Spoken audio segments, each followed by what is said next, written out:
पर रायसेन से सामने आ रही है। रायसेन जिले की गैरतगंज तहसील की ग्राम पंचायत सहजपुर में कृषक कल्याण वर्ष 2026 के तहत आयोजित कार्यक्रम और संकल्प से समाधान शिविर में कलेक्टर अरुण कुमार विश्वकर्मा शामिल हुए। इस पूरे मामले की जानकारी के लिए हमारे साथ जुड़ चुके हैं हमारे संवाददाता रायसेन से।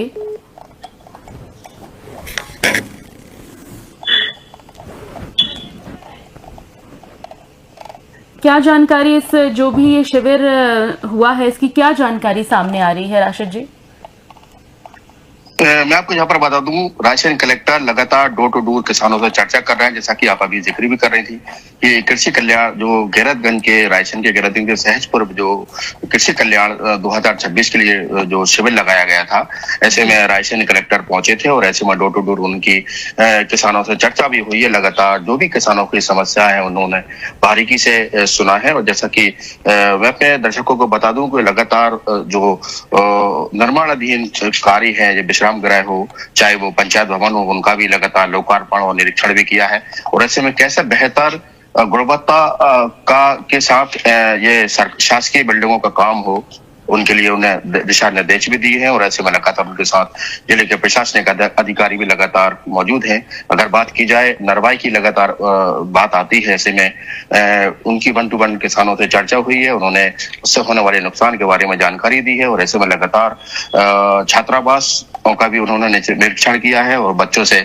बेहतर शिक्षा के लिए लगातार उन्होंने जोर दिया है। लगातार शिक्षा को लेकर भी वो लगातार मैं कह सकता हूं कि लगातार जोर दे रहे हैं। और ऐसे में अब हमारे एशियन भारत के दर्शकों को सबसे दिलचस्प बात मैं यहाँ पर बता दूं कि जो मध्य प्रदेश में सीएम हेल्पलाइन का जो निराकरण होता है, उसमें निराकरण के मामले में रायसेन यहाँ तक एशियन भारत के आंकड़े, एशियन भारत के पास आंकड़े हैं, ये अव्वल नंबर पे है। लगातार कैसे रायसेन जिले की कैसे सीएम हेल्पलाइन को निराकरण किया जाए, उसके लिए अव्वल नंबर पर अभी है। और ऐसे में लगातार यही वजह है वो door to door one to one SDM तहसीलदारों से और पटवारियों से लगातार चर्चा करते हैं। जैसे मैं आपको बता दूं, रायसेन कलेक्टर जो अरुण कुमार विश्वकर्मा पहुंचे हैं, लगातार जो सीएम हेल्पलाइन को लेकर लगातार वो जोर देते नजर आ रहे हैं आते हैं। और ऐसे में लगातार चर्चाएं भी उनकी एसडीएम तहसीलदार और राजस्व पटवारियों से होती है कि बेहतर कैसे किसानों का जो आमजन की जो समस्या है उनका निराकरण किया जाए, और किया भी जाता है। यही वजह है जो कि मध्य प्रदेश में जो सीएम हेल्पलाइन का जो निराकरण है उसमें रायसेन और बेगमगंज अव्वल नंबर पर है। और मैं यहाँ पर बता दूं, सहजपुर भी पहुंचे थे। लगातार उसके तहत लगातार कई कार्यक्रमों में वो आज शामिल हुए हैं।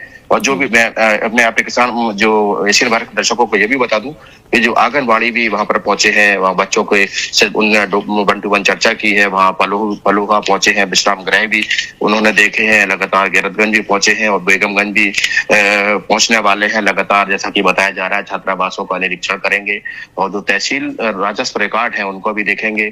जो कार्यालय है उनको भी दुरुस्ती के लिए लगातार वो जोर देते नजर आ रहे हैं। लेकिन इतना जरूर है, मैं अपने एशियन भारत के दर्शकों को बता दूं, लगातार डोर टू डोर निरीक्षण रायसेन कलेक्टर अरुण कुमार विश्वकर्मा के चल रहे हैं। और यही इसी कड़ी में लगातार उनका जो आज निरीक्षण जारी है। कई तहसीलों में उन्हें जो वन टू वन किसानों से चर्चा की है, किसानों से लगातार संवाद भी वहां करते हुए दिखाई दे रहा है। मैं अपने दर्शकों को ये भी बता दूं कि आपको याद होगा कि लगातार जो अभी जो किसानों का गेहूं समर्थन मूल्य है जो खरीदी होगी, उसको लेकर भी रायसेन कलेक्टर एक्टिव है, एक्टिव मोड पर है। लगातार जो लगातार मैं कह सकता हूँ केंद्र है, समर्थन मूल्य खरीदी केंद्र है, वहां पर भी उन्होंने विजिट किया है और लगातार अधिकारियों से चर्चा उनकी जारी है लगातार ऐसे में। लेकिन कलेक्टर का दौरा लगातार कहीं ना कहीं ये जरूर जाहिर करता है कि जो प्रशासनिक अधिकारी हैं किस तरीके से आम जन की समस्याओं का समाधान करें, और उनके लिए भी लगातार वो आम जन से बातचीत लगातार कर रहे हैं। और ऐसे में मैं लगातार देख रहा था, मीडिया से भी रूबरू हुए थे, उनका यही कहना था कि समय सीमा में आम जन की समस्याओं का कैसे समाधान हो। और ये भी बात मैं अपने दर्शकों को बता दूं कि उनका ये भी कहना है कि जो शासकीय शासन से मिलने वाली योजनाएं हैं, चाहे वो केंद्र सरकार की योजना हो चाहे वो राज्य सरकार की योजना हो, उसको लेकर भी लगातार वो इस पर जोर देते दिखे और लगातार योजनाओं के बारे में उन्होंने जानकारी ली। और ऐसे में लगातार उनका जो है निरीक्षण अभी जारी है। जी, जैसा कि ये शिविर किसानों के लिए आयोजित किया गया था, तो किसानों में इस वक्त जैविक खेती की जो प्रोसेस है वो बहुत ज़्यादा दिखाई दे रही है, तो इसमें किसानों का क्या रिस्पांस देखने को मिला इस शिविर में?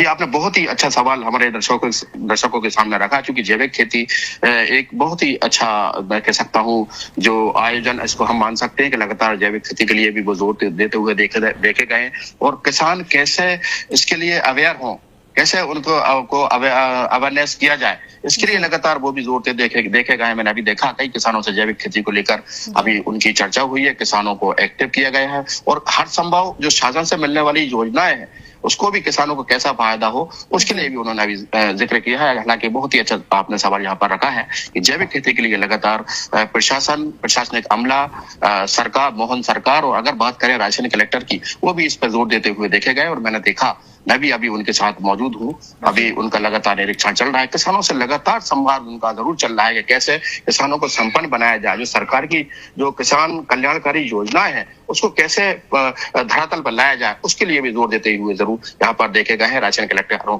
कुमार विश्वकर्मा। अभी लगातार उनका निरीक्षण अभी यहाँ पर जारी है। जी राशिद जी, बहुत बहुत धन्यवाद आपका तमाम जानकारी के लिए।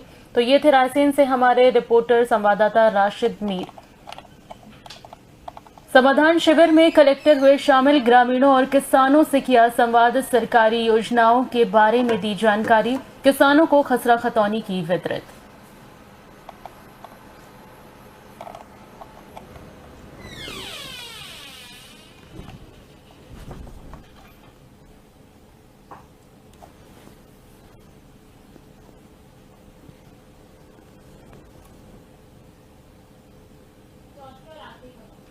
अच्छा,